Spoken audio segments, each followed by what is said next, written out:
সরকার তাহলে ঘোষণা দিল কেন যে এবার রাস্তায় গরুর হাট বসতে দেওয়া হবে? এটা কি এটা আমি বিশ্বাস করেছিলাম। এটা টুপাইস কামানোর জন্য? এটাকে যেমন বলা হয়, আমাকে একদম আমাকে মরবি বলতো যে ওসি যদি জুড়ে কথা বলে, ধমক দেয়, তাহলে বুঝবো তার রেট বাড়াইতে হবে। অর্থাৎ ধমকটার অর্থ হলো যে রেটটা সে এখনো পছন্দ করে না, রেটটা বাড়িয়ে গেলেই বাকিটা ঠিক হয়ে যাবে। কিন্তু শহরের রাস্তার দায়িত্ব তার মানে তাহলে তুমি বলে শহর রাস্তায় হবে, প্রশাসকের। গরুর হাট শহর রাস্তায় হবে, এটা নিয়ে আমার কোনো আপত্তি নেই। কিন্তু ঘোষণা দিয়ে দাও যে এই রাস্তায় এত তারিখ থেকে গরুর হাট, তো আমরা পরিহার করব। তুমি পয়সা কামানোর জন্য গরু রাস্তায় দিব না, আর এখন যারা ডাকবে তাদের কানে কানে বলে দিয়েছো আমাকে 2-5 কোটি টাকা দিয়ে দিস, আমি তোরে গুল। সমস্যা যেটি হয়েছে, প্রায় প্রতিটি প্রবেশ পথেই গরুর হাট বসানো না হয়েছে। সেটা শুধু তারা একটা, সেটা প্রবেশ শুধু পথে একটা প্রবেশ পথ খোলা রাখা হয়েছে, সেখানে আবার বাস পার্কিং না করেছে। সেটা করাই হয়েছে তো ওটা মেলাফাটি ইন্টেনশন। আমি সরকার বাহাদুরকে বলছি, আপনি বলছি যে আমরা কিছু করতে পারবো না, অসহায় আমরা কিছু করতে পারবো না, আমরা অসহায়, কারণ এখানে যে যায় লঙ্কায় সে হয় রাবণ, এটা আমাদের। এখন আসেন কাঁটাতারের ব্যাপারটা, ইটস ভেরি সেন্সিটিভ। ভারত বাংলাদেশের প্রতি শুধু বড়ি না, একটা জঘন্যতম শত্রুভাবাপন্ন আচরণ প্রকাশ করছে এই কাঁটাতারের বেড়ার মাধ্যমে। ভারত আমাকে সাহায্য করেছে মুক্তিযুদ্ধে, আমার সহায় শক্তি, আমি তার কাছে কৃতজ্ঞ, ধন্যবাদ জানাই। কিন্তু এই ভারত যখন 1980 সনে জিয়াউর রহমানের সময় জিয়াউর রহমানকে চাপে সৃষ্টি করার জন্য 80 সনে প্রথম সে কাঁটাতারের বেড়া শুরু করে। উদ্দেশ্য হলো যে বুঝানো যে বাংলাদেশ তার বন্ধু দেশ নয়। আপনি যদি মনে করেন জিয়াউর রহমানের সামনে তালপট্টির ব্যাপারটা, এই দক্ষিণ তালপট্টি বিষয়টা যদি আপনি মনে করেন যে ফারাক্কা ইস্যু যে ছিল, তখন যিনি পারছিল না, তখন সে 1980 সনের দিকে এটা শুরু করেছিল। আনফর্চুনেটলি 81 সনে জেনারেল জিয়া চলে গেলেন, তাকে চলে যেতে বাধ্য হলো। অর্থাৎ এই ভারতীয় ষড়যন্ত্রের কারণেই অনেকেই বলে ভারত এই কাজটা করেছে, যদি আমাদের কোনো সরকার এটা তথ্য প্রমাণ দিয়ে পর্যন্ত ইনকোয়ারি করে প্রকাশ করে নাই। কিন্তু আমি ব্যক্তিগত বিশ্বাস করি এটা ভারতের ইচ্ছাই ঘটনাটা ঘটেছে। কারণ ভারত বাংলাদেশকে থ্রেট মনে করে, এটা ভাবতেও তো অবাক লাগে। তারা বলতে চায় যে আমাদের এখান থেকে প্রচুর মানুষ সীমান্ত অতিক্রম করে ওখানে যায় এবং আসে না। এই কথাটা তারা বহুবার প্রমাণ করার চেষ্টা করেছে, কখনোই প্রমাণ করতে পারে না। মানুষের চলাচলের উপরে জাতিসংঘের চার্টার আছে, you can not stop it. মানুষ মুভ করবে পৃথিবীতে মানুষের জন্য। আগে পৃথিবী সৃষ্টি হয়েছে, মানুষ সৃষ্টি হয়েছে, তারপরে দেশ সৃষ্টি হয়েছে। ভৌগোলিক সীমা তো এটা রাজার ইচ্ছা, ভৌগোলিক সীমা পরিবর্তনশীল, কিন্তু মানুষ তো পরিবর্তনশীল না। শান্ত সাহেব, আপনি আইন আছে, ভিসা ছাড়া মানুষ যাবে না। আইনটা কে বানায়? What is visa? What is visa? Visa হচ্ছে প্রবেশাধিকার। এই প্রবেশাধিকার যদি হয়, তাহলে আজকে আমেরিকানদের কোন দেশে যেতে প্রবেশাধিকার ভিসা লাগে না কেন? কারণ তারা বিশ্বাস করে লোকে তারা অন্য দেশে গিয়ে থাকবে না, তাদের দেশ এত ভালো। এই কনসেপ্টগুলো আমাদেরকে ক্ষতিগ্রস্ত করেছে। আমি বাংলাদেশে যদি বলে দিই আমার দেশে যে কোনো দেশের লোক আসতে পারবে, আমার দেশে ভিসা ফ্রি, তো রোহিঙ্গারা সব চলে আসবে। চলে আসুক না, বাট হোয়াট আই গেইন? আমাকে তো অন্য দেশ সে সুযোগ দিতে হবে, আমাকে তো মায়ানমার সে সুযোগ দিতে হবে। আমি মায়ানমারে চলে যাবো আরো 1 কোটি, আমি কেন মায়ানমার 1 কোটি পাঠাবো না? আমি কেন আমার এই যে আমার স্টুপিড ওয়ে আমরা দেশে জাতীয়তাবাদ করতেছি? আমি 20 কোটি মানুষের দেশের মানুষ কেন সীমান্ত নিয়ে কথা বলবো, কেন ভিসা নিয়ে কথা বলবো? একসময় একটা আন্দোলন হতো, ভিসা মুক্ত বিশ্ব চাই। আমি সে আন্দোলন করব, আমি বলবো কোন রাষ্ট্রের সীমান্ত রেখা থাকবে না। তো রাষ্ট্র তাহলে কি করে নিজের এটা তো রাষ্ট্রের কাজ না সীমান্ত রক্ষা সংরক্ষণ করা। তো সীমান্ত ছাড়া রাষ্ট্র কেন? না, এই যে ভাই, এই যে কনসেপ্ট গুলো আপনারা বুঝার চেষ্টা করুন। রাষ্ট্র গঠিত হয় কিভাবে? রাষ্ট্র তো পরবর্তী গঠিত হয়। রাষ্ট্র আগে একটি শক্তি একটা ভূখণ্ডকে নির্দিষ্ট করে, হ্যাঁ, সেই ভূখণ্ডকে নির্দিষ্ট করে সেখানে জনসংখ্যা নির্ধারণ করে। হ্যাঁ, তো এই ভূখণ্ডটা তো একটি একটা কি বলটাকে ওই চেঞ্জেবল এলিমেন্টস। এটা এক্সপ্যান্ড হতে পারে, সংকুচিত হতে পারে। এক্সপ্যানশন এবং সংকুচন দুইটাই নির্ভর করে আপনার শক্তির উপরে। আপনার শক্তি তাহলে এই বুক রেখাটা এক্সপ্যান্ড হবে, আপনি দুর্বল হলে সংকুচিত হবে। আমি বাংলাদেশের 20 কোটি মানুষ মনে করি আমার এই সীমান্ত রেখা এটা মানার কোনো অর্থ নাই। আমার লোক যেতে পারে, গুলি করে মার না বেটা, কয়টা মারবি তুই? কিন্তু সেটা তো একটা ফেলানি মারলে আপনি পড়ে যান কা? একটা ফেলানি মারার পরে 500 ফেলানি কেন ওই সীমান্ত রেখাকে আক্রমণ করলেন না? এটা কি আসলে সম্ভব? কেন সম্ভব হবে না? কেন সম্ভব হবে না? আচ্ছা, আমরা ভারত সরকার কয়টা লোককে মারবে? সারা বিশ্বে একটা মানবাধিকারের প্রশ্ন তৈরি হয়ে যাবে, মানবিক প্রশ্ন তৈরি হয়ে যাবে।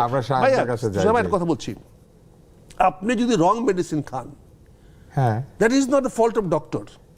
না, সেটা আরো বিরাট ক্ষতি, কারণ আমি নিজে ডাক্তার, আমি যদি ভুল ওষুধ খাই। সে বুঝি, কিন্তু আপনাকে যে রাষ্ট্র, যখন রাষ্ট্র চিন্তা করবেন, রাষ্ট্র তো কোনো একটা মানে কনস্ট্যান্ট পজিশন না পৃথিবীতে। রাষ্ট্র কোনোদিনই এখন পর্যন্ত একক মৌলিকত্ব জিনিস না, পৃথিবীটা মৌলিক, কিন্তু তার বিভাজনগুলো কোথায় কোন জায়গায় কি হবে।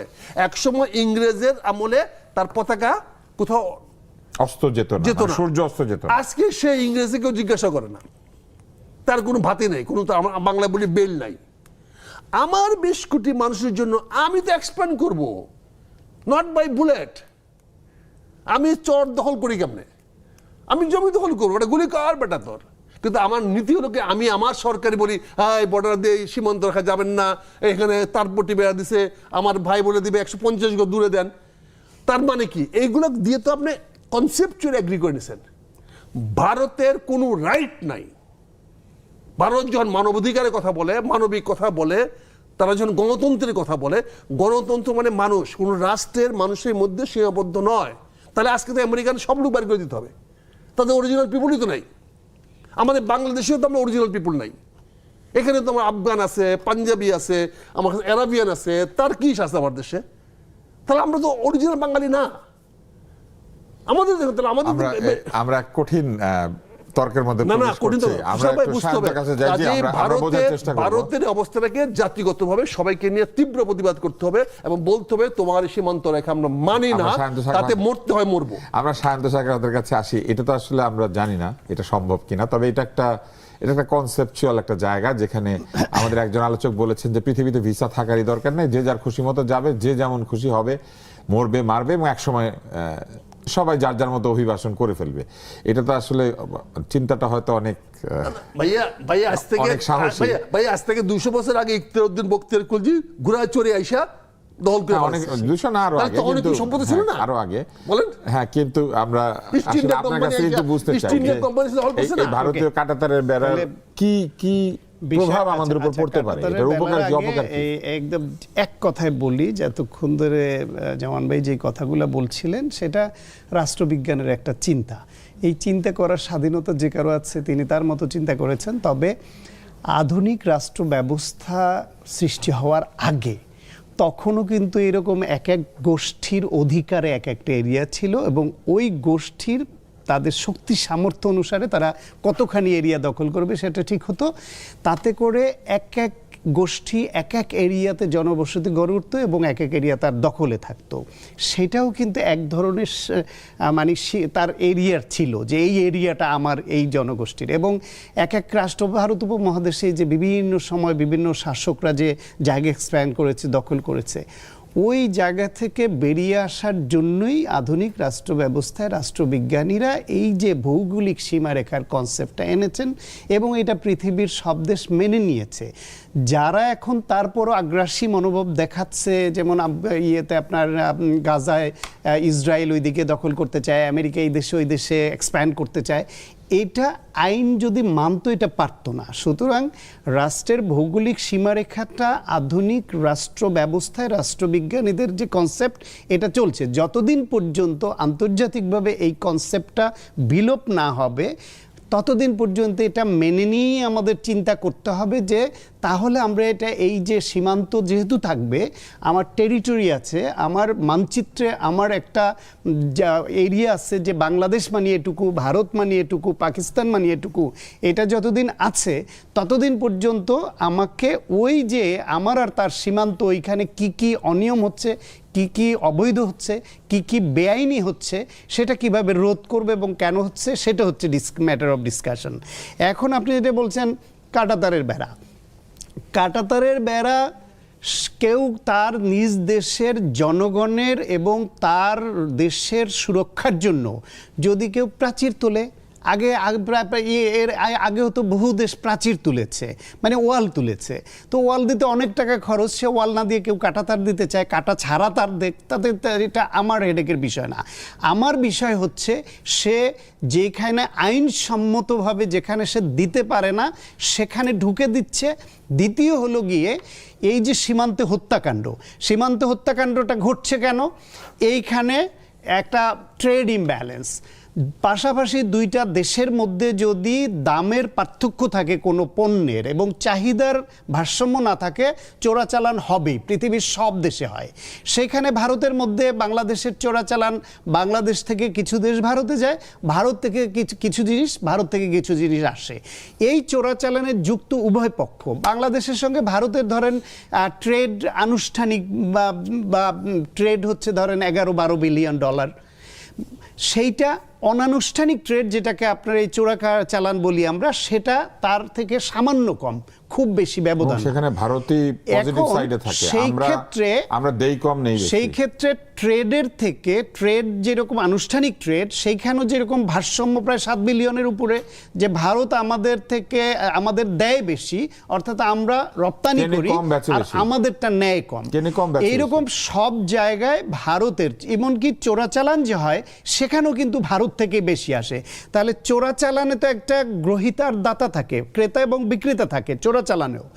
সেই ক্ষেত্রে ভারতের যারা দেয় আমাদের, তারা হত্যাকাণ্ডের শিকার হয় না, আমাদের যারা আনে তারা হত্যাকাণ্ডের শিকার হয়। এবং ওইখানে বেশিরভাগ গবেষণায় কিন্তু যারা এটা নিয়ে গবেষণা করে আসছে যে খুনোখুনিটা হয় কয়েকটা কারণে। একটা হচ্ছে গিয়ে ওইখানে যারা এই যে বিএসএফ বা যারা এটা ডিল করে, যারা ওদের সঙ্গে লেনদেনের সমস্যা হলে তাদেরকে গুলি করে মারে, এইটা একটা অংশ। আর একটা অংশ হচ্ছে তাদের আগ্রাসী মনোভাবকে তারা প্রকাশ করবার জন্য, আধিপত্যবাদকে প্রকাশ করবার জন্য তারা গুলি দিয়ে মেসেজ দেয় যে এই তোমরা আমাদের কথা শুনছো না, এই একটা মেসেজ দিলাম। সেই মেসেজটা কি, যখন ধরেন বাংলাদেশ চায়নার দিকে একটু টাই আপ বেশি হচ্ছে, চায়নার মুখী হয়ে যাচ্ছে, তিস্তা ব্যারেজ নিয়ে চায়নার সহযোগিতা নেওয়ার একটা আলোচনা উঠলো, আমার পদ্মা ব্যারেজ হওয়ার জন্য চায়নার সহযোগিতা নেওয়ার আলোচনা উঠলো, অথবা অন্য কোনো দেশের সঙ্গে এমন একটা চুক্তি হলো যেটা ইন্ডিয়ার স্বার্থের সঙ্গে যায় না, তখন তারা এই বর্ডারে তারা গুলি ছুঁড়ে আমার 2টা লাশ ফেলে মেসেজ দেওয়ার চেষ্টা করে যে তোমরা আমাদের কথা না মতো চললে আমরা এই মেসেজটা দিলাম। এইটা হচ্ছে বর্ডার কিলিংয়ের প্রধানত কারণ। তারা আমার ভূমির মধ্যে ঢুকে আমার কৃষকের ফসল নিয়ে যায়, গরু নিয়ে যায়, সব নিয়ে যায়। এখন এইটাকে বাংলাদেশ ডিল করতে ব্যর্থ হয়েছে 55 বছর ধরে প্রতিটা সরকার। সেটা হলো it's a matter of human rights violation. রাজনীতি দিয়ে, শক্তি সামর্থ্য দিয়ে, যুদ্ধ করে এটাকে বন্ধ করবার মতো পরিস্থিতিতে বাংলাদেশ নাই, এটা রিয়ালিটি। বক্তব্য অনেক দেওয়া যাবে, নেপাল ইন্ডিয়ার সঙ্গে অনেক কিছুতে চেস করে, শ্রীলঙ্কা ইন্ডিয়ার আগের যে তাদের কথা মানছে না, এই ভুটানের মতো দেশ আগের মতো তোয়াজ করছে না যে আমার বাজেটটা তুমি করে দাও। পার্শ্ববর্তী সব দেশের সঙ্গে বৈরিতা ইন্ডিয়ার শুরু হয়ে গেছে, ছোট দেশগুলোরও। পাকিস্তানের সঙ্গে ছিলই, চায়নার সঙ্গে ছিল। বাংলাদেশকে তারা ব্যবহার করেছে আওয়ামী লীগের ভাষায় স্ত্রীর মতো। আওয়ামী লীগের শীর্ষ মন্ত্রীরা বলতেন যে বাংলাদেশের সঙ্গে সম্পর্ক স্বামী স্ত্রীর। বর্ডার কিলিংয়ের পরে আপনার ইন্ডিয়ার আগে বাংলাদেশের মন্ত্রীরা, ওই আওয়ামী লীগের মন্ত্রীরা তাদেরকে ডিফেন্ড করতো যে চোরাচালান করলে মারবে না তারা, চোরাচালান তো ওই দেশের ওরাও করে, ওদের একজন মরে না কেন। এখন এইরকম ট্রেড ইমব্যালেন্স কালচারালি, আমার টেলিভিশন ওইখানে দেখা যাবে না, ওদের সব আমাদের এখানে দেখতে হবে। আমার শিশু সন্তানরা টেলিভিশন দেখে দেখে হিন্দি কালচার শিখবে, আমার গৃহবধূরা ওদের সিরিয়াল দেখে কুটনামি শিখবে।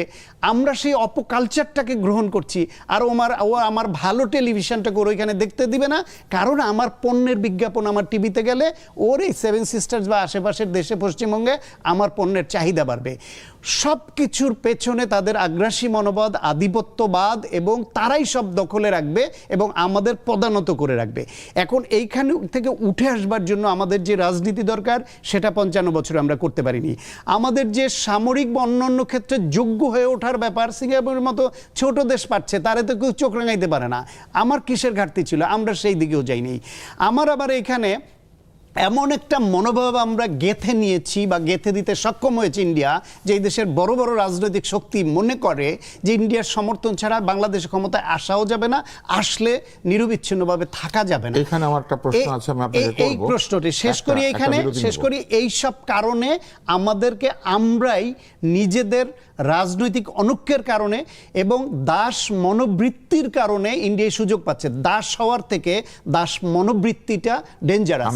দাস হলে আমি ওই চাকরি থেকে ছুটে আসলে আমি দাস থাকবো না। সেটা হচ্ছে, আপনি বলেছেন যে ভারতের এক ধরনের প্রভাব ছাড়া বাংলাদেশের সরকার হয় না বা অনেক কিছু হয় না বলে একটা ধারণা প্রচলিত আছে, কিন্তু এটাও তো ঠিক। আমরা দেখেছি যে অন্তর্বর্তী সরকারের পক্ষ থেকেও ভারতের সঙ্গে এক ধরনের আলোচনা করার একটা চেষ্টা কিন্তু আমরা লক্ষ্য করেছি একাধিকবার, তাদের নিরাপত্তা উপদেষ্টার সাথে বৈঠক বা এই চেষ্টাটা কিন্তু ছিল। এটা কেন? বা এখনো কিন্তু যিনি চেষ্টাটা করেছিলেন তিনি আবার এখন সরকারি দলের পররাষ্ট্রমন্ত্রী, এবং অনেকেই মনে করেন যে সেইখানেও এক ধরনের বৃহৎ রাষ্ট্রের অনুমোদন আছে। তো কোথাও না কোথাও কি আসলে আমাদের মতো দেশগুলির অনুমোদন নিয়েই কাজ করতে হয়? সরকারে কে থাকবে, মন্ত্রী কে হবে, বড় পদে কে যাবে? এমনকি অন্তর্বর্তী সরকারে নিযুক্ত বহু বিতর্কিত ব্যক্তি আছেন যারা বিভিন্ন জায়গাতে এখনো দায়িত্ব পালন করে যাচ্ছেন। শোনেন, ভারত, এটা তাদের ক্রেডিবিলিটি, তারা পেরেছে। তারা বাংলাদেশে নানানভাবে, বাংলাদেশে তাদের ইনভেশন হয়েছে।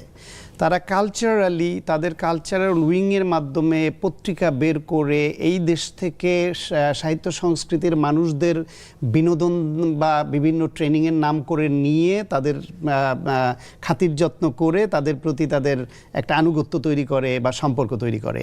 তারা এই দেশের আমলাদেরকে ট্রেনিংয়ের নামে নিয়ে বিনোদন দিয়ে আমলাদের মধ্য দিয়ে কারা চৌকস, তারা ভবিষ্যতে বিভিন্ন গুরুত্বপূর্ণ দায়িত্বে যাবে সে অ্যাসেসমেন্ট করে তাদের সঙ্গে লিঙ্ক আপ করে। আপনার দেশের ফাইল মুভ করার আগে, আপনার সরকারের সিদ্ধান্ত হওয়ার আগে ওরা জেনে যায় যে আপনার সচিবালয়ে কি হচ্ছে, আপনার বিভিন্ন বাহিনীতে কি হচ্ছে। এটা তারা পেরেছে। আমাদের জাতীয়তা বোধ তৈরি হয় নাই, আমার দেশপ্রেম তৈরি হয় নাই। আমরা ওইভাবে সুসংগঠিত একটা রাষ্ট্র, একটা জাতি হিসেবে যেভাবে বেড়ে ওঠা দরকার ছিল, যে গাইডলাইন, গাইডেন্স, শাসন ব্যবস্থা দরকার ছিল, যেই রাজনীতি দরকার ছিল, সেটা আমরা করতে পারি না। ইন্ডিয়াকে গালি দিয়ে লাভ কি? পৃথিবীর সব দেশ তো বিভিন্ন এজেন্সির মাধ্যমে, গোয়েন্দাদের মাধ্যমে তার নানান রকমের স্বার্থ উদ্ধারের কাজ তো করে। এটা তো ইন্ডিয়া একা করে না, অন্যান্য দেশও তো করে তাদের গোয়েন্দাদের মাধ্যমে। তো ইন্ডিয়ার কাছে আমরা ধরা দেই নিজেরা। আমরা ওই যে আলোচনা আগে বলেছিলাম যে দাস হলে সেটা হচ্ছে পরিস্থিতির শিকার। সে দাস হিসেবে চাকরি করছে বা বাধ্য হচ্ছে থাকতে, দাসত্ব স্বীকার করছে। কিন্তু তার পরিস্থিতি পাল্টে গেলে সেই দাসটা আবার নর্মাল মানুষ হিসেবে প্রতিবাদী হতে পারে, তার সব ভূমিকা রাখতে পারে। কিন্তু দাস মনোবৃত্তি যদি কেউ একবার ধারণ করে, সে যে অবস্থায় থাকুক তার মনোবৃত্তিটার মধ্যে দাস ঢুকেছে। আমাদের দেশের মানুষের মধ্যে, বিরাট সংখ্যক মানুষের মধ্যে দাস মনোবৃত্তি ঢুকে গেছে। আপনি দেখবেন যারা উঠতে বসতে আমেরিকাকে গালি দেয়, আমেরিকার বিশেষ দিবসে 1 বছর ইনভিটেশন কার্ড না পেলে তারা নিজেদেরকে খুবই দুর্ভাগা মনে করে যে আমি তাদের গুড বুক থেকে সরে গেছি। যারা ইন্ডিয়াকে গালি দেয়, ইন্ডিয়ার একটা টিমে পায় না তাদের সেটা ভিন্ন ইস্যু। যারা ইন্ডিয়াকে গালি দেয় তার মধ্যে বিরাট একটা অংশ আছে যারা ওই ইন্ডিয়ার বিশেষ দিবসে অ্যাম্বাসিতে বা প্রোগ্রামের দাওয়াত না পেলে তারা মনে করে এইবার ইন্ডিয়া আমাদের গোনায় ধরে নাই। সেই হাউতা শুরু যায়, বিশেষ জায়গায় যোগাযোগ শুরু হয়ে যায়। আমি জেনে বলছি, প্রত্যক্ষভাবে জানি, আপনিও জানেন। তাহলে আমরা হচ্ছে মুখে এক, কাজে এক, অন্তরে আর এক। ফলে এইরকম দাস মনোবৃত্তি নিয়ে একটা জাতি খুব বেশি এগুতে পারে না। তবে 16 বছর ধরে ভারত একটা উপকার করেছে আমাদের। এই দেশে তাদের একটা ভৃত্যকে বিনা ভোটে ফ্যাসিবাদী কায়দায় রাষ্ট্র ক্ষমতায় রেখে এদেশের অনেক মানুষের চোখ খুলে দিয়েছে যে ইন্ডিয়ার পদানত হলে আমাদের পরিণতি কি হতে পারে। এখন অনেকের মানসিকতা পরিবর্তন আসা শুরু করেছে। যদি এই পরিবর্তনের রাজনীতিটাকে আমরা ধারণ করে এগিয়ে নিতে পারি, ডেফিনেটলি আমাদের চেঞ্জ হবে। 16 বছরের শেষের 10 বছর আমাকে ভিসাও দেয় নাই। আপনার ফেসবুকে স্ট্যাটাস খুঁজতো, ফেসবুকে স্ট্যাটাস খুঁজতো যে আপনি কি লিখতেন, যে টোকেন বিক্রি হতো সেটার প্রতিবাদ করেছিলাম। ভিসা নিতে ফেসবুকের স্ট্যাটাস সেটা খুঁজে আপনাকে আটকেছিল, টোকেন বিক্রি করতো। তুষার ভাই, এখানে যে জিনিসটা সায়ন্ত সাহেব বললেন, এটা কতগুলো জিনিসকে তো আমাদের অ্যাপ্রোচ চিন্তা করুন। উনি আধুনিক রাষ্ট্রের কথা বলছেন, সেই মতো শেখাচ্ছেন। তা আধুনিক রাষ্ট্র যখন তুরস্ককে ভাঙ্গা হয়েছিল তখন আদর্শ রাষ্ট্র হয়নি? আমার ইসলামিক রিপাবলিককে যখন ভাঙ্গা হয়েছিল তখন তুরস্কের তখন প্রশ্ন ওঠে নাই? আমার মুঘল সাম্রাজ্যকে যখন ভেঙে ইস্ট ইন্ডিয়া কোম্পানি ক্ষমতা দখল করলো তখন আধুনিক রাষ্ট্রের প্রশ্ন ওঠে নাই? যখন সোভিয়েত রাশিয়াকে ভেঙে আপনি টুকরা টুকরা করে ফেলেন, তখন আধুনিক রাষ্ট্রের কথা প্রশ্ন ওঠে কিন্তু নাই? সেটা তো বলে যে রাষ্ট্রগুলি একে অন্যের সাথে প্রতিদ্বন্দ্বিতা না, না, করবে, তাহলে রাজনৈতিকভাবে আপনি পরাস্ত হয়েছেন। আপনি যখন গিয়ে আপনি সীমান্ত গিয়ে আপনি ইরানের বর্ডারে গিয়ে আক্রমণ করবেন, তখন আপনার এই আধুনিক রাষ্ট্রের কথা মনে পড়ে না? এগুলো আমাদেরকে কিছু বুঝাচ্ছে, আমাদের মৌলবীরা যেন ওয়াজ করে বুঝায় না, আমাদের ব্যাস শিখায়, দুজক শিখায়, এরকম এরাও আমাদেরকে এগুলো শিখায়। এই যে বলে আইনসম্মত, তাহলে আপনি কি বলবেন যে আধুনিক রাষ্ট্রচিন্তা আসলে আধুনিক স্ববিরোধী? কোন জিনিস না স্ববিরোধী। আধুনিক বলতে কি, আধুনিক তো আধুনিক মানে এই সময় আজ যা থেকে 10,000 বছর আগে আধুনিক ছিল। হ্যাঁ, এখনকারটা এখন আধুনিক। এখন যে রাষ্ট্রের সীমারেখা থাকা উচিত না তাইলে, এবং তাইলে না, আমি তো শাসন ব্যবস্থা নির্ধারিত রাষ্ট্রের হবে সীমারেখা শাসন ব্যবস্থায় বিশ্বাস করি না, কারণ আপনাকে শাসন করার ক্ষমতা তাহলে আমি আপনি কেন যুদ্ধ দিব? করেছিলেন যে? আমাকে আপনি শাসন, আপনি না, আমার ভোটে একটা প্রশ্ন নির্বাচিত আছে। হতে চান না? আমার একটা না, প্রশ্ন কোনটা? আছে। ভোটে নির্বাচিত আমি হতে চান না? কার ভোটে নির্বাচিত হব? কিন্তু আপনি যে যুদ্ধ আপনার করেছিলেন, আপনি তো দেশের একটা সরকার সীমারেখাকে স্বাধীন পরিচালনা করতে কারা চান। ভোট দিব, এটার একটা এরিয়া থাকা দরকার না? আমার প্রশ্ন হচ্ছে আমি কার ভোটে নির্বাচিত হব, যার ভোটের কোনো মূল্য আমি পাবো না, যে আমার তার ভোট গণনা হবে না। আমার একটা প্রশ্ন আছে, আপনি যে যুদ্ধ করেছিলেন, মুক্তিযুদ্ধ, তখন তো একটা সীমানাকে স্বাধীন করার জন্য যুদ্ধ না করেছিলেন। না, সীমার জন্য আমরা পাকিস্তানি আধিপত্যবাদ থেকে মুক্ত হওয়ার জন্য করে যুদ্ধ। কিন্তু একটা সীমা সীমাবদ্ধ তো ছিল এলাকা না? পাকিস্তানের যেটুকু এলাকা ছিল। আজকে হ্যাঁ, আপনি তো ওইখান থেকে স্বাধীনতা আজকে চেয়েছেন আপনি না? ভারতের আধিপত্যবাদের বিরুদ্ধে বলছেন, আমি আধিপত্যের বিরুদ্ধে বলবো কেন? আপনি হোল ভারত পাকিস্তানের যদি- স্বাধীনতা চেয়েছিলেন আমি হোল পাকিস্তান স্বাধীনতা চেয়েছিলাম 47 সনে। না, 71-এ কি চেয়েছেন? 71-এ তো আমি আলাদা একটা ভূমিকে না, কেন্দ্র করে না, আপনার জনগোষ্ঠীকে আমার- কেন্দ্র করে চাননি? আমি পাকিস্তানি আধিপত্যবাদ আমার উপরে যেটা আছে, আমার উপরে আমার সঙ্গে যারা ছিল, আমার সঙ্গে হিলট্রেস ছিল না, হিলট্রেস পাকিস্তান আধিপত্য বিরুদ্ধে যুদ্ধ করে নাই, যেটা পাকিস্তান হিলট্রেসকে আমাকে পরে দখল করতে হয়েছে, কিছু অংশ করেছে, কিছু অংশ করে করে নাই। আধিপত্যবাদ, পাকিস্তান তখন আধিপত্যবাদ। কাশ্মীরটাকেও দাবি করতেন তাহলে না, যে না, কাশ্মীর যাবো কেন? আমি তো কাশ্মীর না, কাশ্মীরি না। আপনি একটা ভৌগোলিক সীমানাকে আরে ভাই, বেস ধরে আপনি যুদ্ধ করেছেন না? কথাগুলোকে উন্নতি করো। আমি তো পাকিস্তানি আধিপত্যবাদ তো আমার উপর চালাইছে, সে আমার উপর আপনি চালাচ্ছে। বলতে যাচ্ছেন যে যুদ্ধটা ছিল আধিপত্যবাদের বিরুদ্ধে, কিন্তু একটা পাকিস্তানে- নির্দিষ্ট সীমানা বিষয় আমার আধিপত্য পাকিস্তান আধিপত্যবাদের বিরুদ্ধে। রাষ্ট্র তো এবং- সীমানা ছাড়া চলে না। আর এই যে এটা আপনার ডেফিনিশন। আমরা ওনার চিন্তাটা শোনার চেষ্টা করছি। এটা তো একটা চিন্তা। শুনেন আমার কথা, রাষ্ট্রটা এটা একটা হলো আপনার একটা ধারণা, এটা কোনো স্ট্রাকচার নাই, এটা ধারণা। এখন ভারত আধিপত্যবাদ দেখাচ্ছে, আমি কি আঙ্গুল চুষবো? না, তাহলে তাহলে আপনি ভারত আধিপত্যবাদ বিরুদ্ধে আপনি কথা আপনার বলার কে? সীমানাকে ভারতীয় আপনি কে? আধিপত্যবাদের- আমার সীমানা আছে আপনি বলেই কিসের আমি সীমানা? আধিপত্যবাদের আপনি কিসের বিরুদ্ধে সীমানা? বলছি। ভারত কালকে নিয়ে নেবে, কি করবেন আপনি? সেটাই তো আমি কেন চ্যালেঞ্জ নেবে? করব। সেটা আধিপত্য চ্যালেঞ্জ করতেছেন কোথায়? সেখানে তার আধিপত্যবাদ আচ্ছা। কি আপনি বলছেন? করতেছি না, আমি সেটা নিয়ে পরিষ্কার বলবেন। বলতে তাই বলে চাচ্ছি, কি আমার আমি সীমানা আমি থাকবে না? বলতে চাচ্ছি আমি ভারতের আধিপত্যবাদ মানি না, তার মানে হলো আমি সীমানা মানি না। তুমি যদি এই সীমার বাইরে আসো, তাহলে আমিও তোমার জবাব দিব। That is my language. তো সেটা সেটা কেন আধিপত্যবাদ। সীমানাই হইলো? সেখানে তুমি যদি সীমানা। আমার এই সীমানায় আসো, তাহলে আমরা- সেইটা তো আমরা ওটাই একটা সীমানা। প্রসঙ্গে যাই। সেইটা আমি নির্ধারণ করবো, কারণ সেইটা তো আমি আধিপত্যবাদ আমি বলবো তাকে এই মানবো। সীমানা আমার, তুমি এর আমরা- ভেতরে আমরা আসবে অন্য না। একটা আমি প্রসঙ্গে তাকে যাই। আধিপত্যবাদের কথা বলবো, আমার আমরা আধিপত্য অন্য একটা- লড়বো না। আমরা অন্য একটা তারপরে প্রসঙ্গে যাই। আমি আসতেছি। তারপর আমার ভাই চোরাচালানের কথা বললেন। দেয়ার ইজ নাথিং কল চোরাচালান। দেয়ার ইজ শুল্ক যখন ফাঁকি দেওয়া হয়, এটাকে বলে চোরাচালান। এটা তো ঢাকা এয়ারপোর্টে হয়, ঢাকা বিমানবন্দরে। চোরাচালান হয়। চোরাচালান ঢাকা এয়ারপোর্টে হয় তো। ঢাকা এয়ারপোর্টে হয়। গোল্ড স্মাগলিং হয় না? যেটা সীমান্ত। মানে কি? শুল্ক এয়ারপোর্ট না। একটা সীমান্ত, কিন্তু আকাশ সীমান্ত। সীমান্তে যদি আপনি বর্ডার ট্রেড চালু করে দেন, তাহলে তো চোরাচালান হয় না এটা। বর্ডার ট্রেড তো আছে, তারপরেও হয়। কিন্তু বর্ডার ট্রেড চোরাচালান হবে কেন? বর্ডার ট্রেড আনলেন, বেচা কেনা করেন। এখানে এয়ারপোর্টে তো border trade আছে। কতগুলো কনসেপচুয়ালি করেন। নো, আমার তো চিটাগাং পোর্টে স্মাগলিং হচ্ছে, আমার তো দোকানে স্মাগলিং হচ্ছে, আমার তো ওই যে বন্ডের ওয়্যার হাউস থেকে স্মাগলিং হচ্ছে।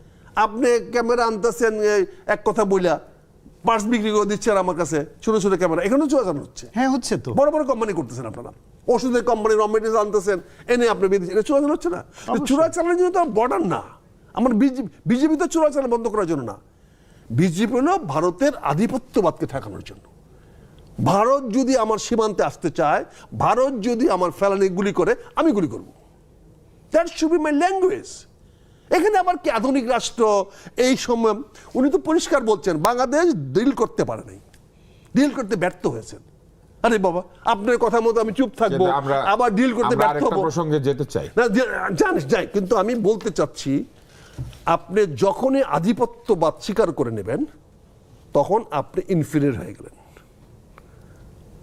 আমি আধিপত্যবাদে বিশ্বাস করি না। আমি মনে করি ভারত হচ্ছে সেটা তো বড় কেউই করে না, সেটা শক্তিশালী। আমিও করি না, তুষার আমি ভাইও করে না, আমরা আমি কেউ করি তার না। কাছে নতি স্বীকার করব না। কিন্তু আপনি যখন ভারতের রাষ্ট্রদূত আপনার প্রধানমন্ত্রীর অফিসে গিয়ে সংসদে দেখা করতে পারে, আপনি তো আধিপত্যের শিকার হয়ে গেলেন। রাষ্ট্রদূতের দৌড় বড় জোর পররাষ্ট্র মন্ত্রণালয়ের সচিব পর্যন্ত।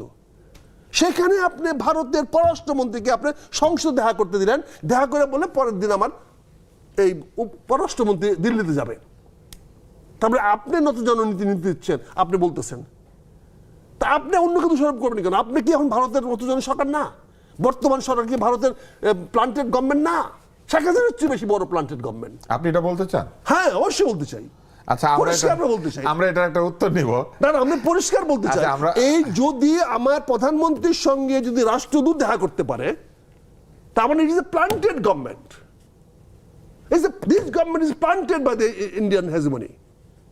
কাজে আপনি এগুলো বলবেন, হেজিমনি বলবেন, প্রতিবাদ করবেন না। আমার প্রাইম মিনিস্টার কেন দেখা করবে, তাকে তার সঙ্গে কেন দেখা করবে বলেন আপনি? আপনি এগুলো দেখবেন না, এগুলোকে মেনে নেবেন, আবার বলবেন ভারত আধিপত্যবাদ। আরে আধিপত্যবাদের কাছে তো নথি স্বীকার করে বসে আছেন আপনি। কিন্তু আধুনিক রাষ্ট্রের আরো অনেক কিছু করতে হয়, যার মধ্যে একটা হচ্ছে চুক্তি। বিভিন্ন রাষ্ট্রের সঙ্গে তার চুক্তি থাকে, বাণিজ্য চুক্তি থাকে, প্রতিরক্ষা চুক্তি থাকে, পানি বন্টন চুক্তি থাকে, নানান চুক্তি থাকে। এবং ভারত যেহেতু আমাদের একটা খুবই ঘনিষ্ঠ প্রতিবেশী, আমাদের সঙ্গে তাদের অনেক চুক্তি আছে। কিন্তু বহু দূরের এক প্রতিবেশীর সাথে আমাদের একটা চুক্তি হয়েছে, যুক্তরাষ্ট্রের সাথে বাণিজ্য চুক্তি। তৌহিদ হোসেন সাহেব বলেছেন, তিনি তখন পররাষ্ট্রের দায়িত্বে ছিলেন, তিনি একজন উপদেষ্টার দায়িত্বে ছিলেন। উনি বলেছেন যে পররাষ্ট্র মন্ত্রণালয় যুক্তরাষ্ট্রের সাথে বাণিজ্য চুক্তির বিষয় যুক্তই ছিল না। এবং তাকে যখন জিজ্ঞাসা করা হয়েছে, একটি টিভি চ্যানেলের সাংবাদিক, আমাদের একজন বিতার্কিক প্রাক্তন, তিনি প্রশ্ন করেছেন, যখন তিনি বলেছেন যে এই কিচেন ক্যাবিনেট, ডিপ স্টেট এগুলো থাকে এবং তারা বিভিন্ন ধরনের সিদ্ধান্তকে প্রভাবিত করে, এটাও তিনি বলেছেন। এখন সায়ন্ত, আপনার কি মনে হয় যে এই যে বাণিজ্য চুক্তির সঙ্গে পররাষ্ট্র মন্ত্রণালয় যুক্ত ছিল না, তো কে যুক্ত ছিল? বাণিজ্য মন্ত্রণালয় যুক্ত ছিল না? না না, উনি এটা বলেছেন যে এটা মোস্টলি কমার্স মিনিস্ট্রি ইনভলভ ছিল। যেহেতু বাণিজ্য মন্ত্রী তো এটা নিয়ে কোনো কথা বলেন না, এরপরে তো তাকে প্রশ্ন করা হয়নি ওনার ইন্টারভিউর পরে। যেহেতু চুক্তিটা বাণিজ্য চুক্তি, তো বাণিজ্য মন্ত্রণালয় বা commerce ministry adviser is a must, তাদের থাকতে হবে। উনি বলছেন পরিষদকে না জানিয়ে, উপদেষ্টা পরিষদকে না জানিয়ে এরকম একটা চুক্তি করতে পারে? হয়েছে এটা তো উনি বলেন নাই, না জানিয়ে হয়েছে এটা বলেন নাই। বলেছেন যে 7 জন উপদেষ্টা তারা একটা কিচেন ক্যাবিনেটের মতো করে প্রতি সপ্তাহে মিটিং করতেন, এটা উনি জানতেন না পর্যন্ত, আনলেস এন্ড আনটিল ওনাকে একদিন একটা বিশেষ জরুরি কাজে ডাক পড়েছে, উনি অংশ নিয়েছেন, তারপরে উনি জেনেছেন এইরকম এই বিশেষ বিশেষ উপদেষ্টারা 7 জন প্রতি সপ্তাহে একদিন বসেন এবং গুরুত্বপূর্ণ সিদ্ধান্তগুলি তারা এখানে নিয়ে একমত হয়ে আসেন। তারপর যখন উপদেষ্টা পরিষদের মিটিং হয়, তখন প্রভাবশালী ওই রকম কিচেন ক্যাবিনেটে 7 জন যখন একসুরে কথা বলেন, তখন অন্যদের ওইখানে খুব বেশি আর কথা পাত্তা পায় না। এটা ভেরি ন্যাচারাল। একটা সরকারেরও যদি 7 জন প্রভাবশালী মন্ত্রী আগে থেকেই প্ল্যান করে আসে যে আমি যা বলবো আপনি সায় দিবেন, আপনি সায় দিবেন, এটাই আমাদের সিদ্ধান্ত, তখন তারা হইলো অন্যরা তাদের মুখের দিকে তাকে জুনিয়ররা কথা বলে, ওরা 7 জন আর বাকি 5 জন মিলে দেশ চালালো। ওরা 7 জন এই কাজটা করেছে। আরেকজন বলেছে এই সিকিউরিটি অ্যাডভাইজার সম্ভবত এর সঙ্গে যুক্ত ছিলেন, সেটাও বলেছেন। ফলে 3 দিন আগে তড়িঘড়ি করে এই চুক্তিটা যে করা উচিত হয়নি, নির্বাচিত সরকারের হাতে ছেড়ে দেওয়া উচিত ছিল, সেই মতও কিন্তু পররাষ্ট্র উপদেষ্টা দিয়েছেন। তার মানে হচ্ছে উনি 3 বার নাকি পদত্যাগের সিদ্ধান্ত ইচ্ছাও ব্যক্ত করেছিলেন, কিন্তু সরকার গ্রহণ করে। তুমি একজন উপদেষ্টা ছিলা, তুমি ছিলা ব্রিগেডিয়ার শাখাওয়াত একই কথা বলেছে। তোমাদের মেরুদণ্ড ছিল না সান অফ এ বিচ? আপনি এই ভাষা ব্যবহার করতে পারেন না। ভাষাটা আবার এটা সীমারেখা লঙ্ঘন। এটা ট্রাম্পের ভাষা, এটা ট্রাম্পের ভাষা, এটা ট্রাম্পের ভাষা, এটা ট্রাম্পের ভাষা। রাষ্ট্রের সীমারেখা আপনি না মানতেই পারেন, কিন্তু এই সীমারেখাটা মানা উচিত ছিল। 7 জন লোক তোমাকে জিজ্ঞাসা না করে বলে, অথচ আমরা পেপারে দেখেছি যে একটি মন্ত্রী পরিষদে কমিটি করে দেওয়া হয়েছে এবং পররাষ্ট্র উপদেষ্টার নেতৃত্বে এবং বাণিজ্য মন্ত্রীর নেতৃত্বে এবং সচিবের নেতৃত্বে কমিটি করে দেওয়া হয়েছে। তারা ওয়াশিংটনে গিয়ে তারা চুক্তি করে আসবে, এটা পত্র পত্রিকায় আসছে, তারা গেছে। এবং এই যে কি জানি আকিজের কি ছেলে মন্ত্রী ছিল, বশির সাহেব করতে মন্ত্রী হয়ে উপদেষ্টা হয়ে গেল, কেমন হইলো কেমন জানি, আন্দোলনে কি ছিল, তারা গেল, গিয়ে কি করছে তারা। এখন আমরা যখন আলোচনায় করতেছি, তখন আমরা মনে হচ্ছে আমরা ওই তৌহিদের পক্ষে। 7 জন মন্ত্রী যদি সিদ্ধান্ত নিয়ে থাকে, তৌহিদ কে? না, তারা তো তিনি বাংলা একজন বলতো। উপদেষ্টা, জানাতে হবে না? না, না, উনি আর জানলেন না। উপদেষ্টারা কি না, এরকম না। ছোট গ্রুপ বানাতে পারে? বিষয়টা এটা তো হচ্ছে অনৈতিক। ওনার ওই- ওপিনিয়ন দেওয়ার অধিকার তো উনি রাখেন, না, উনি না, দিয়েছেন। কিন্তু সেটা এখন বলে লাভ কি? তুমি তখন হালুয়ারুটি খাওয়ার জন্য, তিন যান দিন বাঁচানোর জন্য- আগে হয়েছে চুক্তি, তো 3 দিনে উনি কি না, বা না, বলতে 3 দিন পারতেন? চুক্তি হওয়ার আগে ওনারা গেল কেমনে? পররাষ্ট্রমন্ত্রী জানেন, উপদেষ্টা জানেন না, তাহলে তারা গেল কেমনে? না, এটা তো তখন তো- পররাষ্ট্র উপদেষ্টার না, না, বিষয়। না, আপনি কিন্তু কেন- তখন তো না, না, মবের শাসন আপনি- চলছিল। আপনি কেন- আর অনেকে আপনি- মবের ভয় বলে নাই। বাণিজ্য আপনি চুক্তি তো কেন পররাষ্ট্র তৌহিদের উপদেষ্টা বক্তব্যকে- ম্যান্ডেটরি মনে আপনি করেনি ভাইয়া, তারা। আপনি তৌহিদের বক্তব্যকে এবং ওই ব্রিগেডিয়ার শওকতের বক্তব্যকে প্রাধান্য ব্রিগেডিয়ার দিচ্ছেন, সাখাওয়াত। সাখাওয়াতের বক্তব্যে প্রাধান্য দিচ্ছেন। ওই 7 জন তো একই স্ট্যাটাসের লোক। ওকে, So, majority দেখাতে আমার হয়। আমার এখানে তৌহিদ সাহেবকে আমরা ওর ডিফেন্ড পক্ষে নিব করার কেন? কোনো কারণ নাই। আমরা ওর পক্ষে নিব কেন? তিনি আমার কেউ নন, আমিও তার কেউ না, নই। উনি defend করেন কিন্তু তার যে তাহলে ডিফেন্ড করার আমরা- কোনো কারণ নাই, তাহলে আমি আমরা- ডিফেন্ড করছি না। তাহলে জাতিকে আমরা কিন্তু অবহিত আমি- করতেছি কেন? যেমন যে ভাই, আমি উনি জানতেন একটু না। বলে নেই, না, কিন্তু জানতেন না, আমি জানতেন না, বলছি উনি বলেছেন যে জানতেন। ওনার বলা কে? না, He's lying. He's সংবাদ lying. মাধ্যমে He is উনি lying. একটা বক্তব্য দিয়েছেন, এইটাও যে এক সত্য বক্তব্যই দিয়েছেন এটা আমরা জানি না। সেটাও আমরা জানি না, জানি না, কিন্তু এই এটা মিথ্যা। বক্তব্যটাকে আমি ওয়েলকাম করি। লেটেস্ট ডিবেট, উনি একটা বক্তব্য দিয়েছেন, এখন কমার্স মিনিস্ট্রিতে যিনি ছিলেন তিনি বক্তব্য দিন। কোন 7 জন উপদেষ্টা এখানে ক্যাবিনেট, কিচেন ক্যাবিনেট করে তারা মিটিং করে সিদ্ধান্ত নিত এবং তারা কেন হোল উপদেষ্টা পরিষদকে ইগনোর করো, তাদের বক্তব্য আসুক। এইভাবে তো এটা সামনে আসতে প্রধান হবে। উপদেষ্টা So এই this কাজগুলি is a- হতে দিয়েছেন। আমি মনে করি দিস ইজ এ প্রধান উপদেষ্টা হতে দিস দিলেন ইজ এ কেন? ভেরি ইম্পর্ট্যান্ট এখন- এক্সপ্লোর হয়েছে যে উনি বক্তব্য দিয়েছেন, এগুলো সামনে আসতে হবে। তো এখন শান্ত ভেতরের এইসব কথা আমরা জানতে পারি না, দু একটা আসুক না, আমি ওইটাকে ওয়েলকাম করি। আমি উনি সত্য বলেছেন কিনা সেটা তো যাচাই বাছাইয়ের বিষয় আছে। ফলে ওই যে আরেকটা জিনিস আবার আমি অনুরোধ করে রাখি আগেও, আমি ব্যক্তিগতভাবে রাজনীতিতে যে ভাষার ব্যবহার, যে সভ্যতা অসভ্যতা এবং শ্লীলতা অশ্লীলতার ব্যবহার, এই কালচারটা নিয়ে আমি মাঝে মাঝে খুব বিরক্ত বোধ করি। আপনাকে মানুষ হিসেবে, রাজনীতিবিদ হিসেবে, একজন মুক্তিযোদ্ধা হিসেবে ওই অনুরোধটা আমি করি। আপনার মাধ্যমে সবাইকে বলি, রাষ্ট্রের সীমারেখা আপনি না মানতেই পারেন, সেটা আপনার ব্যক্তিগত অবস্থান, যদিও আমি মানি, মনে করি রাষ্ট্রের সীমারেখা দরকার। এই যে চুক্তিটা হবে আপনার সঙ্গে, এই রাষ্ট্রের সঙ্গে ওই রাষ্ট্রের চুক্তি হবে, রাষ্ট্রে না থাকলে চুক্তি কি? আপনি এই জনগণের প্রতিনিধিত্ব করেন বলে, এই সীমারেখার প্রতিনিধিত্ব করেন বলে আপনার সঙ্গে আমার চুক্তি হবে। সুতরাং বাউন্ডারি ইজ এ মাস্ট, কিন্তু ভাষার, আচরণের, এই অন্যের সঙ্গে ডিল করার একটা সীমারেখা থাকা দরকার, যেখানে আমরা একজনের অনুপস্থিতি একটা তো ছোট প্রশ্ন করি। বটেই, উপস্থিতি তো হইলে আপনি আমার একটা গালি দিলে আমি কাউন্টার আমরা দিতে পারবো, আপনাকে- কিন্তু যে অনুপস্থিত সে কিন্তু করতে পারে না। সুতরাং উনি আমার উপরে একটা অ্যাডভাইস দিয়েছেন, আমি একটু কথা না, বলি। অনুরোধ করেছি। না, আপনি মুরব্বী মানুষ, আপনি- অনুরোধ আপনি করেছি, অনুরোধ করেছেন, অনুরোধ very good অনুরোধ করেছেন, very good। আপনার মাধ্যমে আমি অন্যদের অনুরোধ না, না, করেছি আপনি- যে আমরা যেন সে অনুরোধ করেছেন। এই বাউন্ডারিটা এখন রাখি। আপনি বাউন্ডারি কি তো রাখবেন, সীমারেখা কি রাখবেন, সেটা আপনার বিষয়। জি, আমার এক্সপ্রেশন অফ রাইট আমার বিষয়। এক্সপ্রেশন অফ রাইটে আমি এমন কোনো শব্দ আবিষ্কার করি নাই যে এই শব্দটা সাহিত্যে নাই, যে এই শব্দ ডিকশনারিতে নাই, যে এই শব্দটা তারপরে আমরা সাধারণত গণমাধ্যমে আপনি বলি না। সাধারণত কি করেন না করেন সেটা তো আমার দেখার বিষয় না।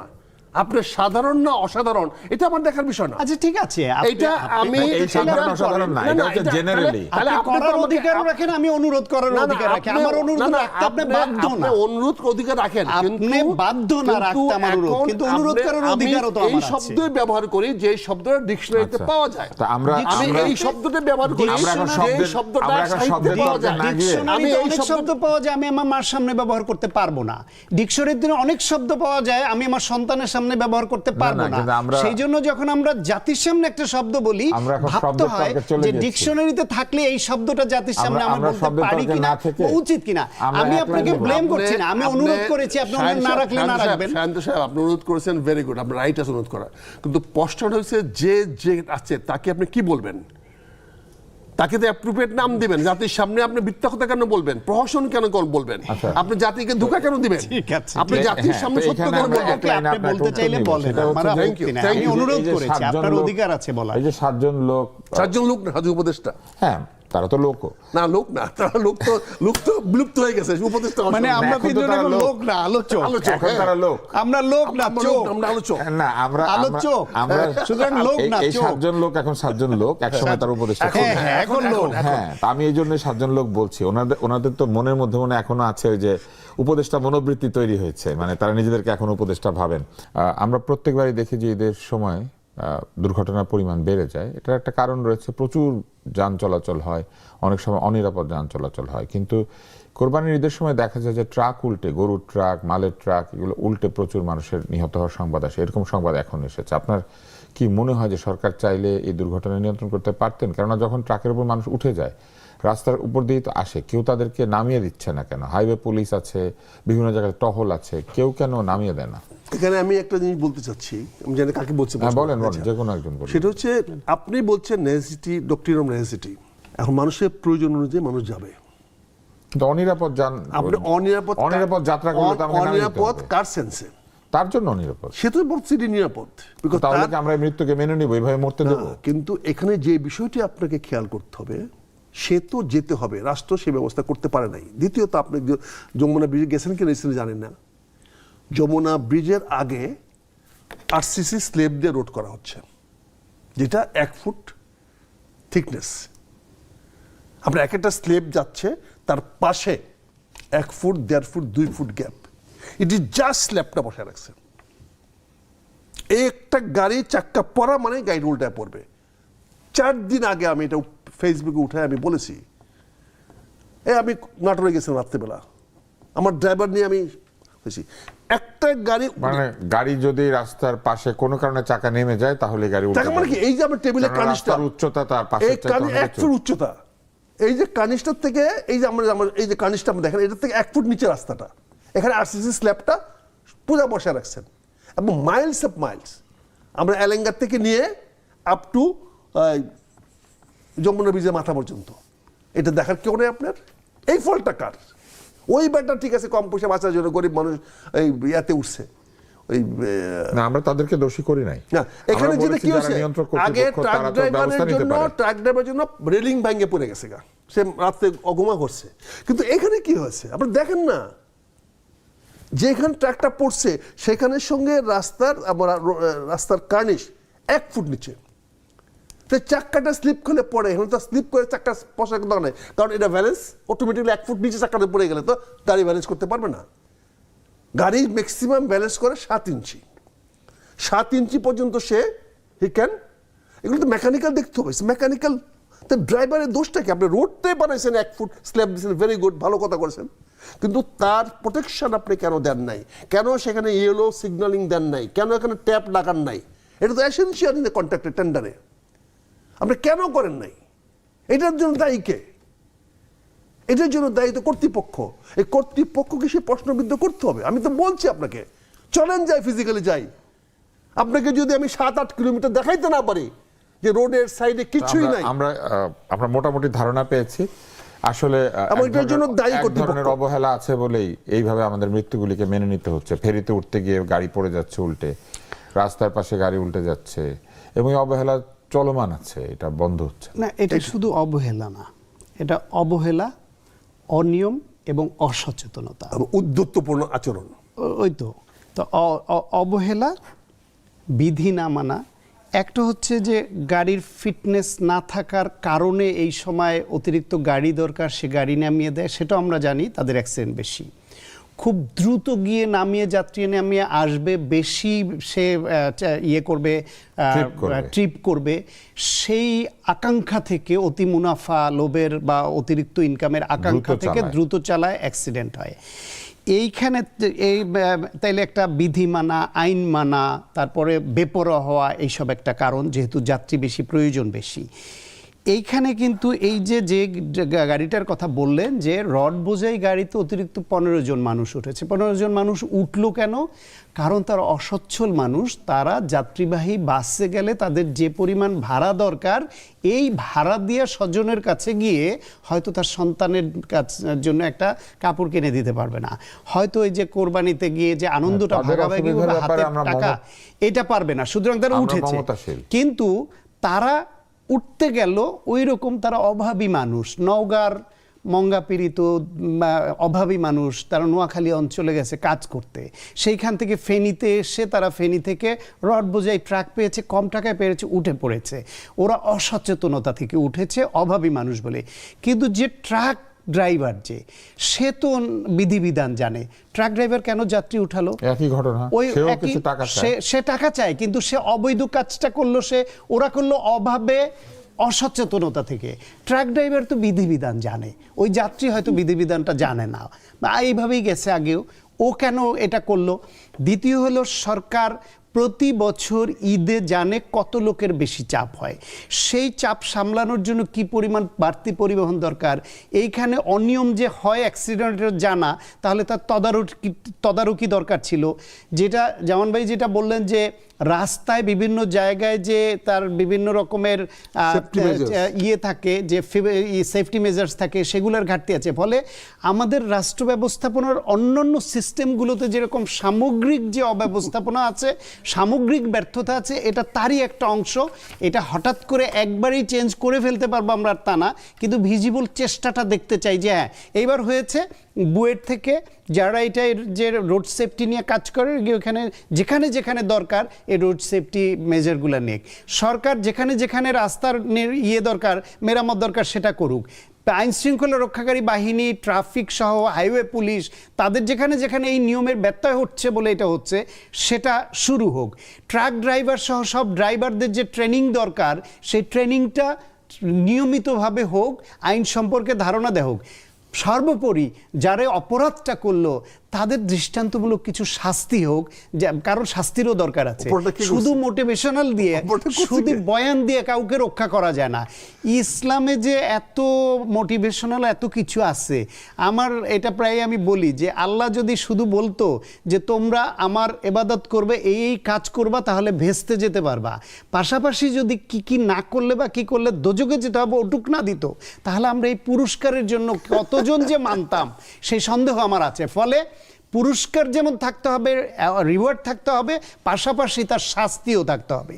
যদি শাস্তি না দেয় তাহলে কার্যকর কিছু হবে না। এড করতে চাই, আপনি বলছেন যে বুয়েটে পাঠাতে, আল্লাহর রাস্তে রোড সেফটি নিয়ে রোড নিয়ে বুয়েটে গেছে। আচ্ছা, যারা সংশ্লিষ্ট করতে পারে, একটা ব্যবসায় প্রতিষ্ঠান হয়ে গেছে। ঠিক আছে, এই যে আমাদের প্রফেসর কয়েকজন আছে, 4-5টা সারাদিন কনসালটেন্সি করে বেড়ায়, বুঝছেন না, এই রাস্তায় ঘাটগুলো 12টা বাজানোর জন্য। Make it professional institution. ঠিক আছে, একমত আপনার সঙ্গে। বুয়েটকে দিতে হবে এমন কথা না। আমরা